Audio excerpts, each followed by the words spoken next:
Doctor Babasaheb आंबेडकरांनी हा प्रचंड अभ्यासू माणूस होता. पहिली गोष्ट म्हणजे त्यांनी जेव्हा हे आणलं त्याच्या मागे खूप अभ्यास आहे. गेल्या 5000 वर्षांचा अभ्यास आहे तो.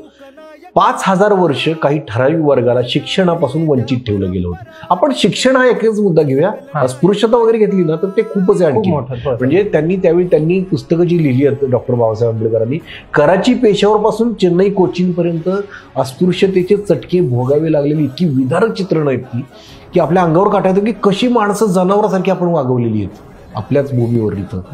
तर त्यांना शिक्षणापासून सगळ्या गोष्टींपासून वंचित ठेवलंय. 5000 वर्ष म्हणजे त्यात कितीतरी प्रतिभावान असेच गेले असतील. त्यांच्या प्रतिभांचा मोहर असाच जडला असेल, काही त्याचा उपयोग झाला नसेल. आणि 5000 वर्षांनंतर जेव्हा आत्ता कुठे संविधानाच्या रूपानं डॉक्टर बाबासाहेब आंबेडकरांनी आरक्षण दिलंय, 75 वर्षात आपल्याला काय लगेच असं व्हायला लागलं 75 वर्ष तुम्ही आरक्षण, 75 वर्ष कुठं आणि 5000 वर्ष कुठं.